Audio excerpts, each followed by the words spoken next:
What's up, guys? Welcome back to the channel. So if you've been watching, I covered the MSI Claw A8 a few days ago, how pre-orders were opening up in China, which was cool to see.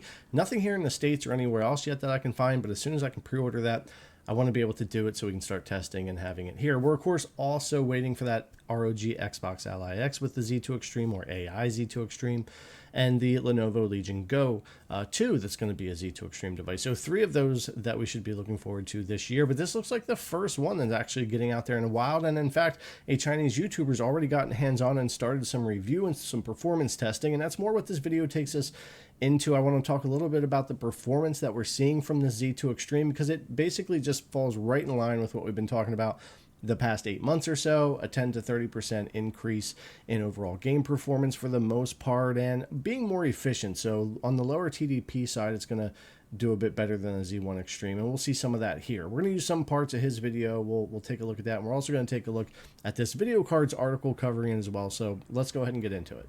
All right, so starting with that article, MSI Claw A8 with Ryzen Z2 Extreme tested, performance rival for Lunar Lake. And this is the thing, if you have a current MSI Claw 8 with the newer Intel chip, I say newer, it came out in January, so I've had that one for about 7 months here. It outperformed the Z1 Extreme in most games, as long as the drivers were fine by a good bit, and we expected it to be on par with or maybe even beat a Z2 Extreme in some games when it finally came out this year.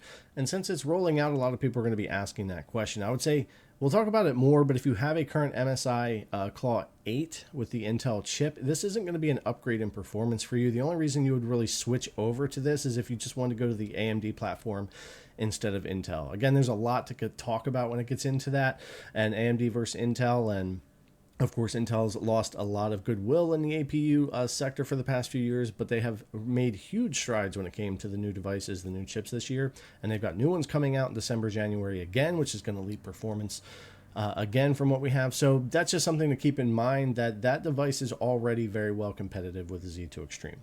So the MSI Claw becomes the first to ship with a Ryzen Z2 Extreme handheld ahead of the competition.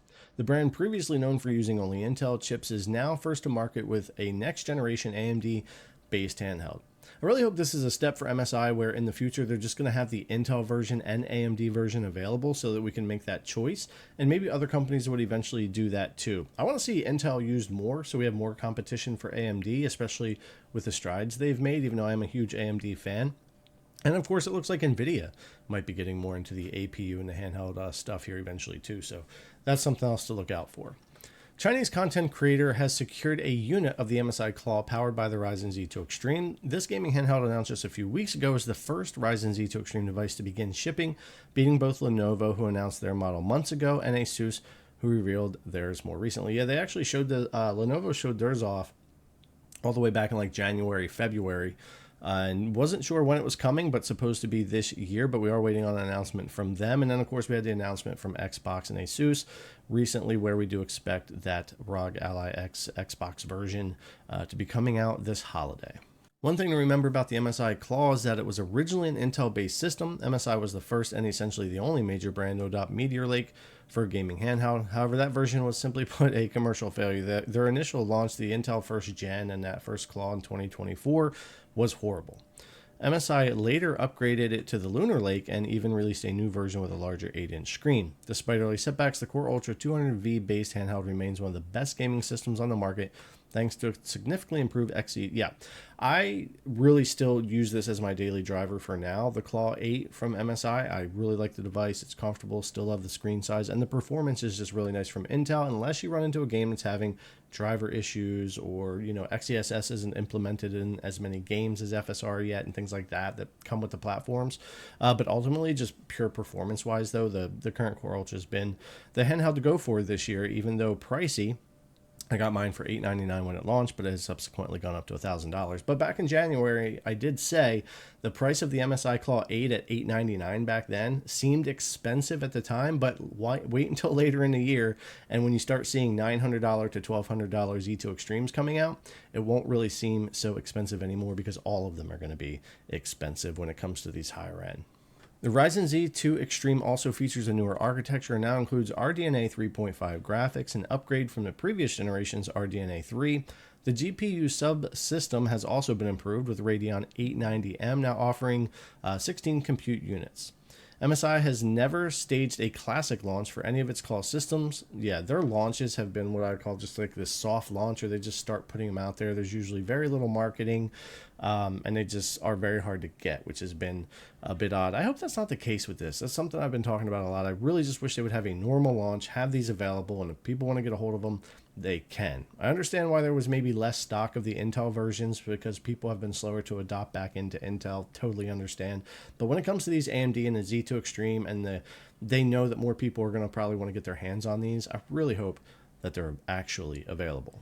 And yeah, they've got this picture for 3D Mark that's from that video from the Chinese YouTuber. And we're going to take a look at some more stuff from that video as well. Huge credit to him. And I'll put that link in the description if you want to go check out the whole video. It's really good. You're going to have to use subtitles if you're like me or whatever to get some more out of it. But just looking at all the numbers was great. And you can see here with the Z2 Extreme, HX370, 258V, which this would be like your MSI Claw A8 AI now, and your Z1 Extreme. Now, these synthetic benchmarks only mean so much. The original Claw scored super high and played horribly, but this is pretty accurate, it seems, for these chips and kind of where they're landing. And yeah, we're expecting 10 to 20 to 30% increase in performance when it comes to a Z1 Extreme versus Z2 Extreme. Now, speaking about the review, the Z2 Extreme delivers strong performance across a wider range. At 35 watts, it was scoring over 3,600 points for GPU and 8,800 for CPU in 3D Mark Time Spy, matching the HX370 in graphics, but trailing in CPU, which makes sense as it's the same 890M GPU, but the CPU side is obviously cut down. I believe either deactivated or removed the AI cores for this particular Z2 Extreme.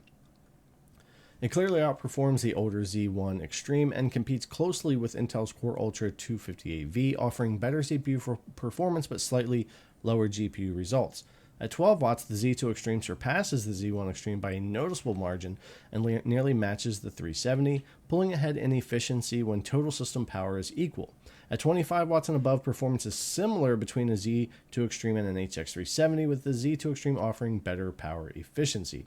And yeah, what you'll see from some of these pictures, and this one shows it really well right here at 12 watts on here, the Z1 Extreme at 22 FPS, the Z2 Extreme at 33 FPS, and then the HX370 at 36 FPS, just in this particular example, with the lower TDP. So obviously way more efficient, and that's what we expected. When you go down under 15 watts, you're probably going to see the Z2 Extreme pull ahead quite often over the Z1 Extreme, but when you start to go over 15 and you get into that 20, 25, 30, that's when the gains are going to start to be a good bit less when it comes to what you get out of the newer chip versus the older Z1 Extreme. In real-world gaming, the Z2 Extreme shows strong efficiency, especially in low to mid power ranges. In Ghost of Tsushima, at 11 to 13 watts, it delivers the highest frame rate and longest battery life at around 3 hours and 40 minutes. In more demanding games like Expedition 33, it maintains over 30 FPS, while the Z1 Extreme falls behind. In lighter titles, the Z2 Extreme leads at low power levels, achieving up to 8.5 hours of battery life.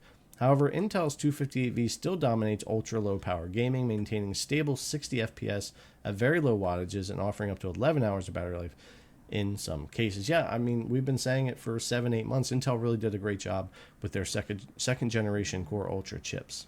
So that's it for the article. I just want to look at a couple more areas in his video here. And you can see this is what we were looking at on the website for that 12 watts TDP in Black Myth across the three here, Z1 Extreme, Z2 Extreme, and the HX370 here. You will see at 17 watts, like I was talking about, the performance starts to narrow the difference between the Z1 and the Z2 Extreme a bit there.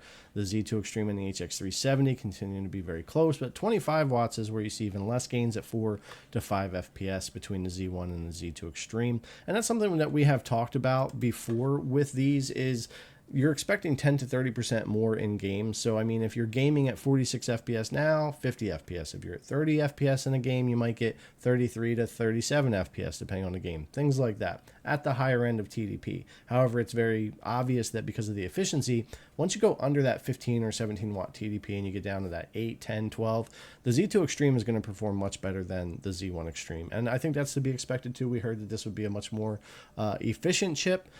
Even though when you get to the high end, the gains for what you're paying here aren't going to be as much.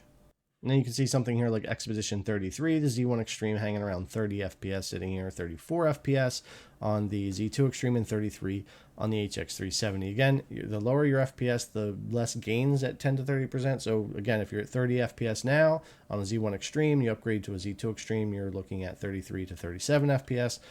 Depending. This isn't a big jump in performance per se on the high end. I think people looking for that are looking to pay, $900 to $1,200 for a Z2 Extreme versus the $600 to $800 we paid for Z1 Extreme back in 2023. It's not going to be a huge upgrade on performance on the high end. You're just not going to see a major difference there. Maybe feature sets and other things along the way that get supported will show more, but I think it's really going to come down to that lower TDP range where you really see such a difference in the performance. For me, that's not going to help a lot. I'm pretty much AAA gaming, maxing these things out handheld anyway, always running 22 to 30 watts and that type of thing. So my gains won't be huge over a Z1 Extreme for most of my gaming, but anything I'm running at that lower TDP, it does look like it's going to gain quite a bit over the older Z1 Extreme.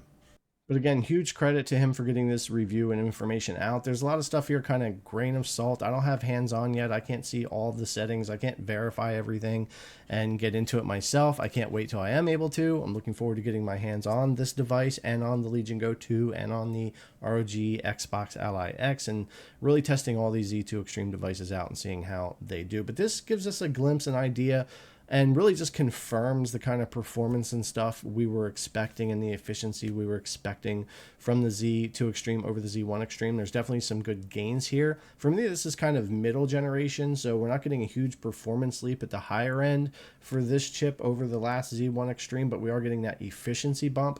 And as I've been saying for a year or two, I really think 2027 is when these devices really start to get to a point where I think more people find the performance to be where they would want it for a lot of these handhelds. But we're getting there, and we're still evolving with each one of these. But I think for those of you looking at maybe some big performance boost going from 40 FPS to 60 FPS in a game that you were playing before on your Z1 Extreme, that's not likely when it comes to the raw performance. We're only looking at that 10 to 30% typically. But yeah, it's pretty exciting to see these numbers start to come out and kind of what's going to happen here. And I'm going to have a lot of fun comparing all my Z1 Extreme stuff to the Z2 Extreme stuff and all that here in the Core Ultra. If you have a current MSI Core Ultra, the Claw A8 AI Plus or whatever with Intel, this wouldn't be, again, like I said in the beginning of the video, an upgrade for you. It would be more of a change of platform to AMD if that's what you wanted to do. But as far as just like raw performance, the Core Ultra that exists now is going to easily compete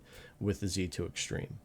But anyways, guys, I think I'll leave it there for now. It's pretty exciting to just see some real numbers coming out on the first Z2 Extreme device to kind of make its way out there into the wild, and I'll be keeping an eye out for pre-orders here in the States so that I can get my hands on this device, and then, of course, the ROG Ally for Xbox and the Legion Go 2, and have all that coverage here for you as those launch. Hopefully get those pre-orders in.